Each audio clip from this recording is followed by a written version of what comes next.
Imperium du Sang, Chapter 13. Malficar stands.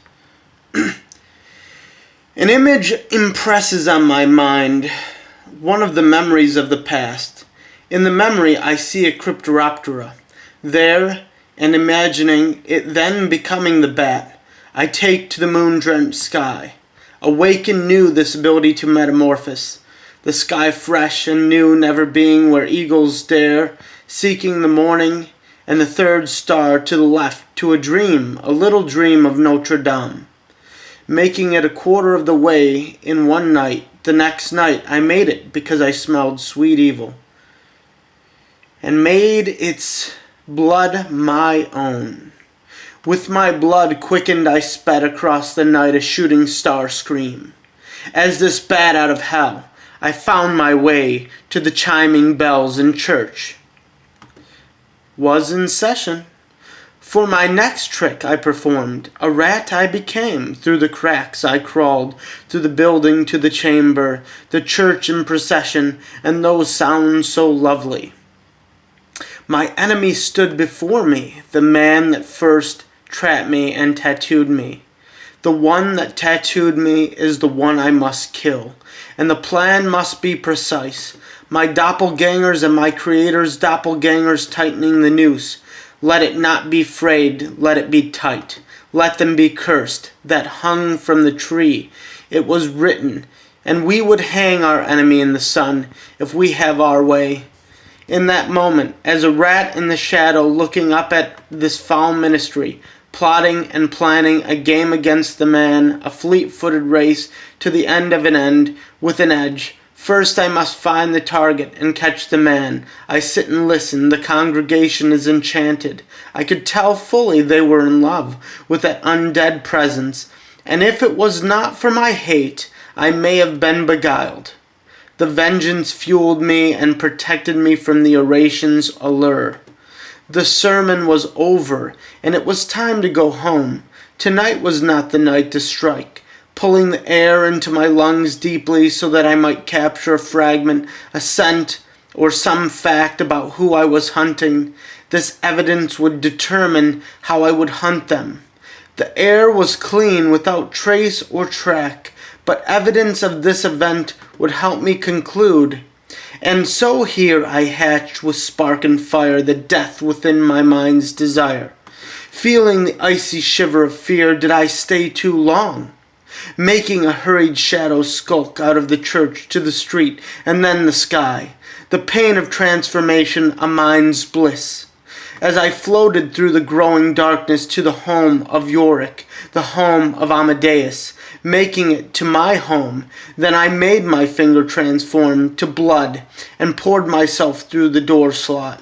Then after I passed through the door slot, I solidified. Blood to bone, I made my finger home to a key precise, and turn I did. The door opened softly, and I walked quietly. Yorick was at the writing desk. I peered over the desk, and Yorick was writing business papers and memoirs. Tapping Yorick upon the shoulder, he was surprised but not frightened. It would seem in gleam and glitter my eye beseeches me to the changes which have configured you. My flesh and spirit changed in these good long years. To those we must administer dire consequence.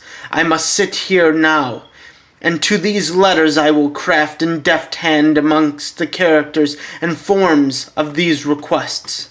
Sitting at the desk, writing Stefan, beseeching him for some help, writing to Pedor as well, then to the post. These letters went to Pedor with a blink, and to Stefan upon a ship, stitching silky plot plans and webs of war, violence, and deceit, preparing my body, readying myself for war, hidden tricks and traps, designs unseen. A few weeks passed, little happened. Feeding Yorick my blood after this rewriting. The voice of the blood took Yorick. The vitae is sacred, be cautious with the blood. He then dispossessed, and seemed as if nothing had happened. A sharp rapping is heard at the door. It was a hard knuckle shuffle. I go to the door. A priest is standing there. He has a document that is sealed similarly to the documents Pedor had sent when he was transmitting information to his network. From his hand to mine, he handed me the proclamation. His name is Gu Renhurst. He is here to help you. Signed, Pedor and Stefan. Surely you know who I am. Now let's get to business of saying prayers and cracking skulls. After a formal and physical introduction, the crown above me in the other realm was alit.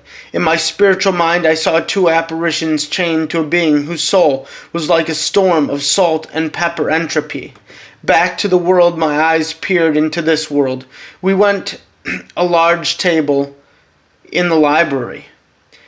Mr. Renhurst pulled out the architectural document for the church, including addendums not on the original blueprints.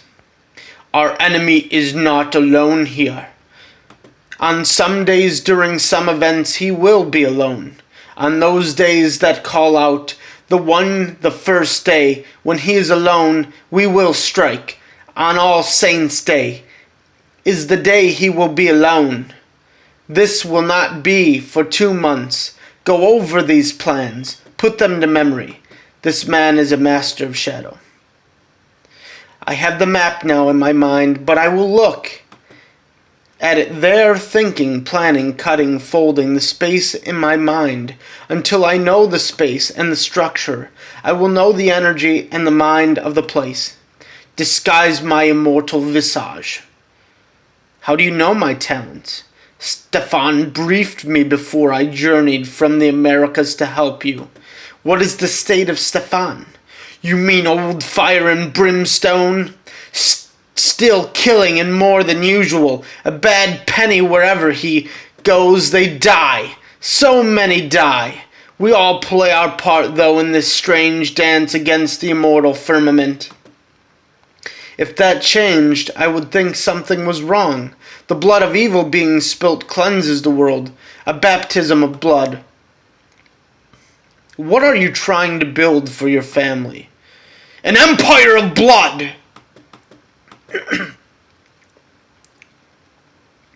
Shaking my head as if I had not said these words, then I composed myself, sending for some of the family and had them rearrange and prepare a guest room to have a flat, well-hewn table and some strapping.